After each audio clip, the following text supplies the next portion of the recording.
Today's topic is how to get ahead in your career on corporate boards and in public policy with Catherine Allen, a corporate executive who was once told she couldn't get a company credit card because she was still of reproductive age. Okay, listen up, well, women. This is not a show you want to miss. Welcome to the Well Woman Show, where we interview women executives, leaders, and entrepreneurs. And you're listening to the Well Woman Show, where motivated women achieve fulfillment and well-being. You're listening to the Well Woman Show. Take time for myself by coming to things like Well Woman Drinks. To be accepting of myself no matter what. Step away from judgment as much as possible. You're listening to the Well Woman Show. You're going to be in for a good ride. I don't regret anything. Everything I've ever done, I've learned from it, one way or another, good or bad. Being a little bit selfish for yourself, put your own oxygen mask on first and then give what's left. I'm a woman. I would prefer to tell my own story. My story, though it's very personal, is universal. You're listening to the Well Woman Show. And now your host, Giovanna Rossi. Hi, Giovanna Rossi here, and welcome to another episode of the Well Woman Show, where I interview women leaders, executives, and entrepreneurs about their lives and their road to becoming and being who they are today. Are you feeling burned out or finding it hard to focus on your goals? Or are you in transition?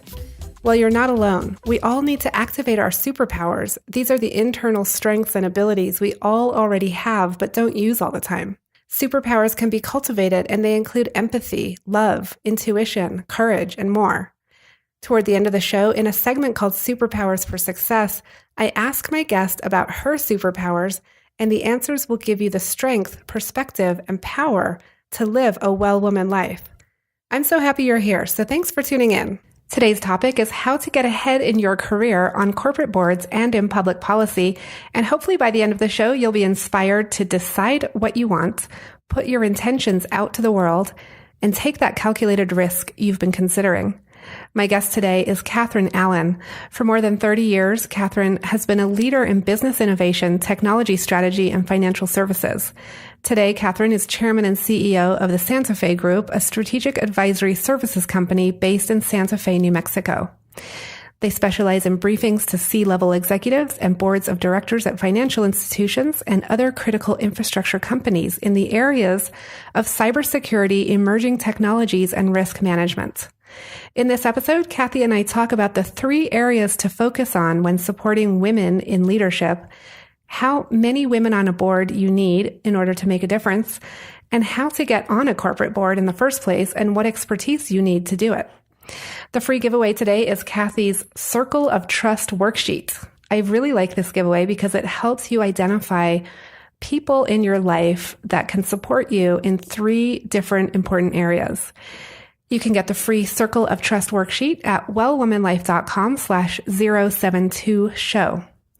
And you can catch her talk about reinventing your life at the Women's International Study Center workshop on July 8th at 9 a.m. You can go to wellwomanlife.com/072show for all the links mentioned on today's show. Before we begin, I want to let you know about some exciting events coming up. I'll be in the UK this summer with free events in London, July 17th, and in Oxford, July 19th. So if you're in that area, definitely register for these events at wellwomanlife.com/events. It's free to register, and I definitely would love to meet you and visit with you. In August, I'll be in LA at Podcast Movement, presenting on the virtual ticket on how to rock your remote events. So if you are a podcaster, if you are interested in podcasting, definitely check out wellwomanlife.com/podcast movement for more info. And this year's Superpower Retreat will be October 26th and 27th in beautiful Santa Fe, New Mexico. So save the date for that. We spend 2 days activating your superpowers. It's absolutely transformational and amazing. And we have a fantastic keynote this year, Vera de Chalembert, who was featured at Marianne Williamson's Sister Giant conference earlier this year. She'll be there. Check out the events page on the website for more info on that. And you can also continue the conversation with us and with me in the Well Woman Life community group at wellwomanlife.com/Facebook. So come on over and meet me inside there to let me know what you're working on. Now I'm excited to introduce you to and share my interview with Kathy Allen. Now, before I bring on my guest, as always, this episode is brought to you by Well Woman Life, a global community of women living our best lives. Whether it's your health, relationships, your money, or making an impact in your community and the world, Well Woman Life has you covered. You've made a commitment to not settle, to use your voice, and to live your best life. Well Woman Life offers annual memberships, workshops, and retreats to support you. Check out wellwomanlife.com/Facebook to join our growing community. I'm speaking today with Kathy Allen. Welcome to the program, Kathy. Thank you. I'm glad to be here. It's great to have you. And I want to start by having you tell listeners what you're working on and how it impacts women's lives and well-being. All right. And that's a good question. It made me think about how it impacts women. My career right now, I'm chairman and CEO of a company called the Santa Fe Group, which is primarily in strategy and best practices around cybersecurity and vendor risk management or third-party risk. So a third of my time is spent on that. A third of my time is spent being on corporate boards, and a third of my time is in being on boards of nonprofit organizations. And in all of those, there's a link for helping women. Let me say that my passion is to get more women into senior executive positions, more women on corporate boards, and more women in public policy, because it's a way that we can influence the livelihoods, not just of women, but our families, and I think a better world. When I look at what I've done for women, or the focus on women, I even go back to University of Missouri, which is where I did my undergraduate work. I was in retailing at a time when women weren't in business. In fact, I was the only woman in the business school at that time. When I went into retailing, it was because there were opportunities for women to be senior executives. There were CEOs of Bonwit Teller, and there were women that were in senior positions. And I always felt like it was important to be a mentor and, in many ways, a leader of showing that women could do things that at the time were not necessarily normal or perceived as even possible. And a couple of things in retailing, one of the places I worked, they told me they could not give me a credit card. Mind you, I was an executive at the company, and they couldn't give me a credit card because I was of pregnable age. And I challenged that and got that changed as a policy within the company. And then another was hold on a second. That I just have to... That I've heard a lot in all my interviews and conversations, but I haven't actually heard about that, where you couldn't get a credit card for your company because you were still in your reproductive age. That's right. Mm-hmm. And this was in the early 70s. Now, the Equal Pay Act and the Equal Credit Act passed in the 70s, which made it easier for women to get credit cards. But at that time, you had to get a credit card in your husband's name. I was married at the time. If you were single, you could not get a credit card. And again, in my logic with the company, this was at Woodward and Lothrop, which was a large department store in Washington, D.C. I said, well, I work for you, and if I didn't pay off the credit card, you could garnish my wages because you know where I work. So it doesn't make sense that you will not give me a credit card, yet, I'm managing multi-million-dollar budgets for you as an executive. And they said, oh, yeah. So they changed the policy for everyone in the organization. But again, when you look back on the history of women's rights, it's a very short history. So in the 70s was the first time that women were allowed to have their own credit card or have a credit card outside of their husband's name. And it also is where the Equal Pay Act came in, although, as you know, today, we still have a long ways to go on that. Yes. Wow. So I want to ask you a few things about what you just said. The first one is, how difficult, I just think it's so interesting that policies and procedures inside companies and institutions and structures and society are often, behind the times, right? They just don't catch up with what's actually happening with reality. And yours is case in point. You were managing multi-million dollars of money for them as an executive, but you couldn't, that they had this policy in place that you couldn't get this credit card. So you had them change that. How did that, how easy was that to do? And was it simply a matter of bringing it to their attention and then them saying, oh, whoops, yeah, we really need to update that policy? Yeah, it was. I'm certainly in my career, I've had examples where they didn't want to change something because there actually was bias and prejudice. But in some cases, it was just, it's sort of this, the word unconscious bias. Mm-hmm. People don't think they're biased, but then they just have certain predispositions or thoughts that, women play in this role, or women can't manage money, or, women aren't the breadwinners. And of course, the reality of the world challenged that.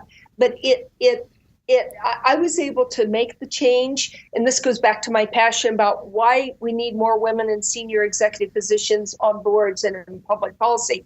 Because I was an executive, they listened to me. It's kind of hard to take a buyer for the store who's managing money and making money for the store and say, yeah, I'm not going to give you a credit card. So women have to be in positions of some power before they can negotiate on behalf of other women. Yeah. And that, that's why those in the 70s, which is when you started to see women move towards business positions. Because frankly, when I graduated from high school, my guidance counselor, I was a National Merit Scholar, 4.0 valedictorian, and my the guidance counselor, who happened to be the football coach, number one, thought women shouldn't go to college, and if they did, they should go to a teacher's college. And so he thought I should only be a teacher or a nurse or a secretary. And they, you're leaving half the talent, behind if you're not having women get educated. So you have to be a leader. Women have to be a leader, and they still have to, because there's many issues still out there, many prejudices that are there. But a woman has to be and women need to work together in some position of power before you can get them to listen to you. Yeah, exactly. And so it's not always enough to just have one woman in the executive position or on the corporate board or in public policy, but it's actually, you need to have lots of women, or at least a group of women, right? So that they can work together. So is that what you're working on, and how? Let's talk about that. It is. And you make a good point, because again, this is a difference maybe in the demographics, or the millennials versus Gen X versus the boomers. Now I'm a boomer. You do have to work together. And for instance, in research, one of the nonprofits that I'm involved with, I sit on the board of the Women Corporate Directors. It's a nonprofit whose mission is to get more women onto corporate boards and to get them, to educate them and to get them into power positions, chairing committees. And I am co-chair of the Women Corporate Directors New Mexico. We have a chapter here in New Mexico with about 33 members that sit on corporate boards. Well, we did studies with Harvard on this, and it's been verified by other studies. 3 or more women on a board make a difference, and there's a correlation. If you can have 3, one's a token, 2 is a team, but having 3 or more makes it mainstream. Mm-hmm. And there's State Street Investors, Catalyst, McKinsey, Morgan Stanley, all have done studies in the last year and a half that show there's a correlation between economic performance, reputational risk, all to the positive, if there's 3 or more women on the board. Mm-hmm. So again, one of the differences, I think, between some of the younger generations is because when you all came through, and even today in colleges or in business programs or law school, it's at least 50% women, maybe more. So you have not yet reached that glass ceiling where there start to be unconscious bias or prejudices against women. And it's why boomers tend to work together as groups, whether it's Executive Women's Forum or Women Corporate Directors, to try to support women and bring women along. Many of the millennials and Gen Xers don't yet see why that's necessary, because individually they've been able to do well so far. But it's when you make that break to get into middle and upper middle management and then to the C-suite that a lot of these prejudices or unconscious bias come in. And that's where you need to really work with other women and men who support women to make those changes. Yes. And so let's talk specifically, because I know that we hear a lot about women rising to executive positions and women in public policy, but we don't hear as much about corporate boards. And so I want you to just dive in a little bit about how do women start that journey? I mean, who's qualified to be on a corporate board, and how does someone start doing that? All right. And excellent question, because again, when I was in my corporate experience, I worked at CBS, at Dun & Bradstreet, and at Citicorp in New York. I wasn't even aware that I knew we had a corporate boards, but they were all men, white men. And I did not know really anything about a woman being able to be on a board. And it wasn't until I was lucky when I was at Citicorp. I was asked to be on a Canadian board that on behalf of our former CEO, Walter Wriston. And he asked me to be on that board. And that was my first experience of being on a corporate board. It was a Canadian company, but they were on a public exchange. And that opened my eyes to not only what corporate boards were like, how they worked, the influence that they had on a company. And then later I went on to a couple of technology corporate boards because, again, I have a technology, I'm not an engineer, but I have a business background, but with a specialty in emerging technologies and cybersecurity and mobile and things like that. I went on to a couple of private company boards, and the more that I learned, the more that I saw that that's where the real power was to change the strategy or influence the policies within the companies. And Women Corporate Directors, as I mentioned, I'm on that board, is a international organization. We have about 68 chapters in all over the world. It's women who sit on public companies or privately held companies, but that are $1 billion or more in revenues. And how women get onto that when boards are looking for women, and I sit currently on the El Paso Electric Board, which is based in El Paso, Texas. I sit on the Synovus Financial Board, which is based in Columbus, Georgia, Regional Financial. I sit on the Analytics Pros Board, which is a privately held company based in Seattle, but in data analytics. And in the past, I sat on the Stuart Title Board and on NBS Technologies. Well, first of all, they want you to be a C-suite, a CEO or CFO, or having that title behind you, which I had. They also are looking for specific expertise. Emerging technologies or cyber is one of the in risk management is a sought after capability, and that's one of the ones that I have. They look for people that know an industry. But to get on the board, there are executive recruiters that will help get some women onto boards. By and large, it's still networking and knowing people who sit on corporate boards. And again, that's what WCD, we refer to boards, women that are capable or meet the requirements of being on a corporate board. You have a fiduciary responsibility, so you need to understand finance, you need to understand the industry, you need to understand and whatever the skill sets that you bring, and also just be smart about things. And again, I find having women on the board, we think about risk differently than men. We think about the stakeholders, meaning the employees and the customers, much more than men tend to think about that. And we bring that to the party so that it again, why some of the successful financial performance of companies, because you really do need to pay attention to those things, is correlated with having women on that board. Okay, those are great. That's a great introduction to that. And there's just a lot there. But I want to also talk about you do a lot of writing too. You have a couple of books, a few books, Reboot Your Life and The Retirement Boom. And so how do these books fit in with everything you just talked about? So let me go back just quickly, because your first question was about women and my career. After my corporate life, which again, I played a role as a role model, and oftentimes like I was the first woman assistant vice president in Dun & Bradstreet's history. And so always I've either been a role model or a mentor to bring other women along. I've been involved in outside trade associations or professional associations.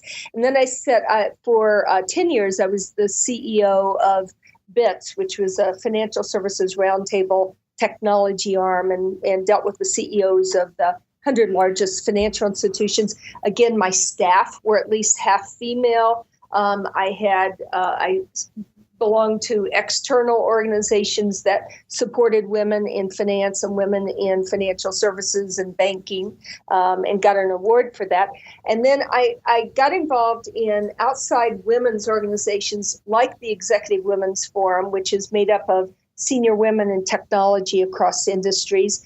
Also in Women Corporate Directors, another group called the Belize and Grow, which is sort of a network of women. And then I got involved in public policy behind the scenes, supporting women candidates, supporting policy that impacted women. So all the way through, and I actually had a stint when I was teaching. I was an academic for a while at American University in George Washington.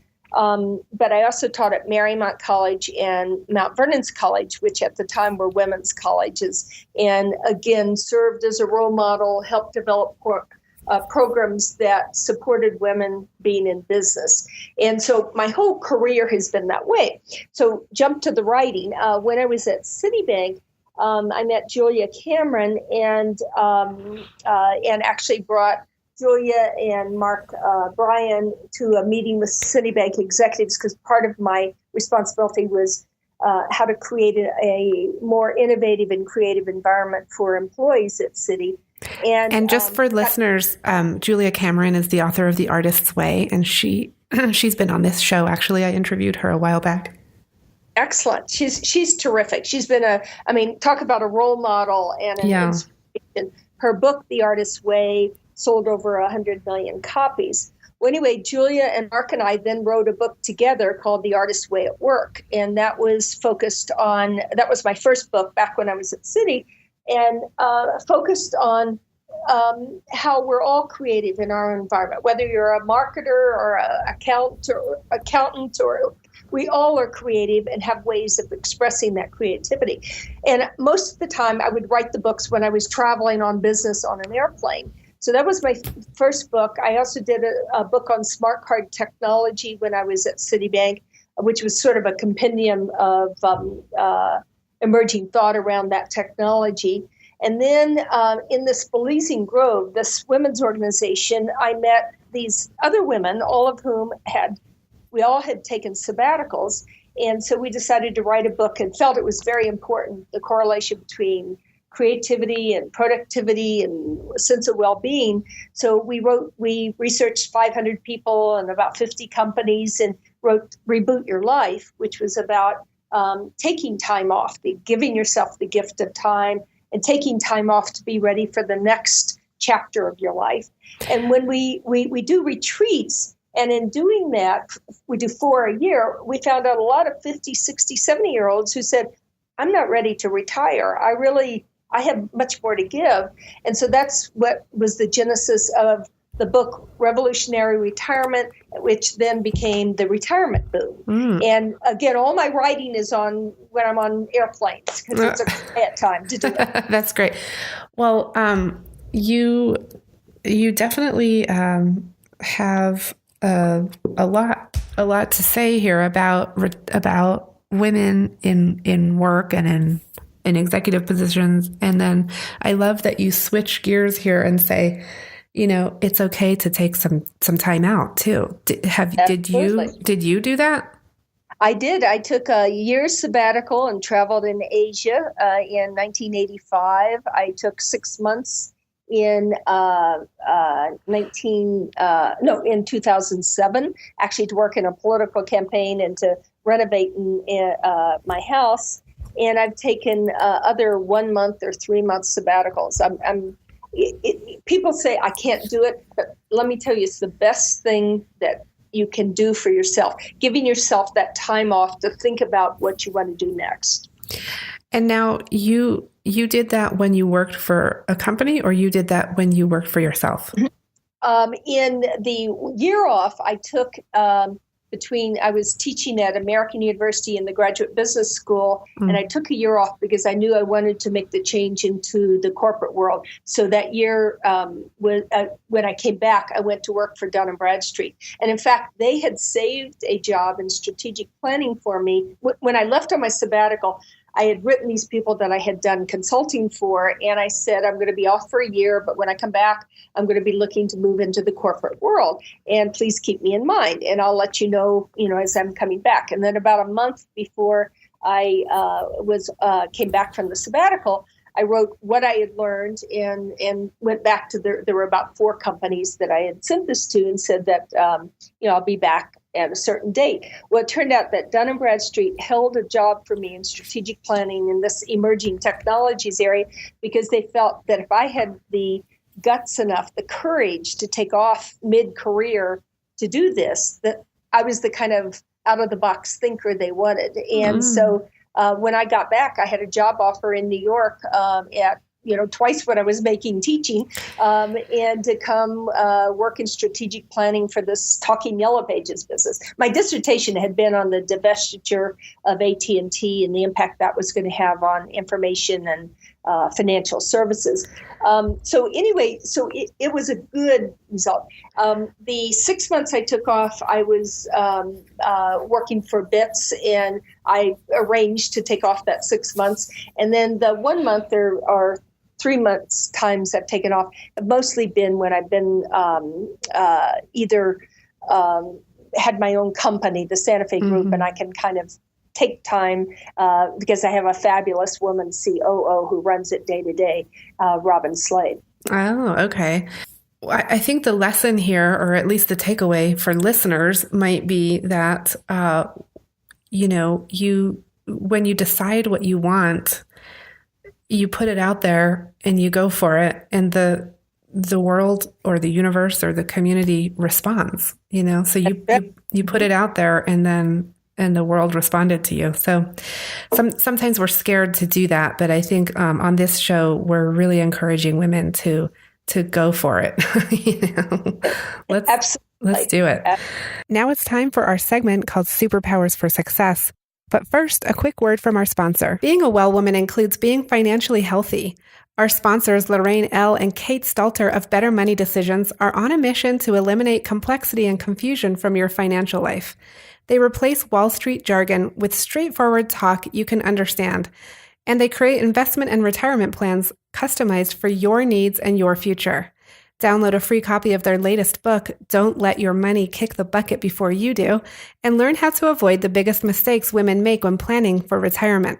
Go to bettermoneydecisions.com/wellwoman and download your free book today. The first one is, what does success in life mean for you?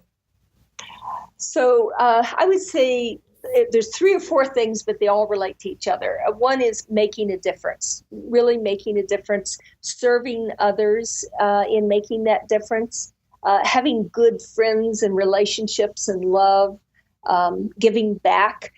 They all relate to both relationships and feeling like you're giving back. And it goes back to a philosophy I have and came from my family of, you are fortunate to have whatever skills or knowledge or upbringing that you have, and that you have an obligation and a responsibility to give back. And that's what truly makes you successful. It's not how much money you make or how many awards you get. It's really that feeling of giving back and being thankful and grateful for what you have, and then serving others. And Kathy, what superpower did you discover you had only to realize it was there all the time? I think and it's a hard word to say, compartmentization, being able to compartmentize my life. And if people, they always say to me, I'm quite busy. I'm involved in a number of different things. I travel often. And they say, how do you do it? And I said, well, I'm able to compartmentize. I can be, really intense and in the moment at whatever meeting I'm at, or whatever, I'm working on at that project at that time. The same way with my family, my children, my grandchildren, I can be in the moment and with them.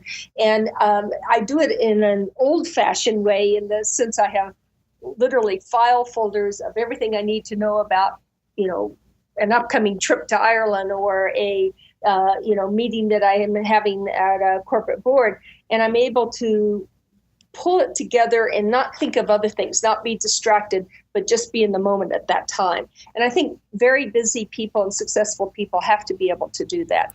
I always had that. I just didn't know what it was called and realize how valuable it was until I got into my corporate life. That's so interesting, because compartmentalizing is definitely necessary for what you're talking about. And at the same time, it's also about integrating things so that, you can be a grandma and a mom and a CEO and all of these things all together, but compartmentalizing it really helps focus in the moment.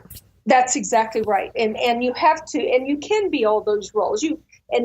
But you just have to be able to focus, on where you are at that time.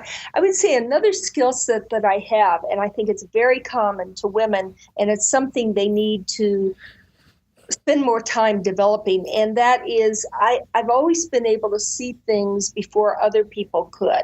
And I call it intuition, or listening, or just observing, or integrating was a word you used. I've been able to see how things might evolve or what's going to happen. And I think women have that capability. Part of it is actually, when you're looking at neuroscience, the hormones, the way they go across our brain is different than the way men's brains work. They tend to think more I can't say the word, unilaterally, and they tend to be very focused in one topic. Yeah. Women can be very strategic and can think about bringing in different parts of their brain, as well as different aspects and risks and so forth. So being able to see and depend upon your intuition and trusting that intuition is very important. And Kathy, what advice would you give your 25-year-old self? To be more confident, to take more calculated risks, just what you were saying this show does. And then lastly, to get into public policy. God knows that what's going on in the world today, if we had more women in Congress and in senior public policy positions, I don't think we'd be in the mess that we're in. And do you identify as a feminist? I do. And I think it's a good word. Again, many people, there's been a criticism of it, but I am a feminist. That means that I am for those things that help women get ahead. Mm. Okay. And last question, Kathy, what are you reading right now? What's on your nightstand? Again, this goes back to my what I was saying, my ability to do many things at one time and compartmentize. I have 3 books and I'm reading in all 3. One is a historical fiction, Mississippi Blood by Greg Iles. He's a fabulous writer. He writes historical fiction, takes place in Natchez, Mississippi, but it's about the civil rights movement, and it goes back and forth between the 60s and now, and it's frightening. All the historical facts are facts, but then he weaves it into a novel.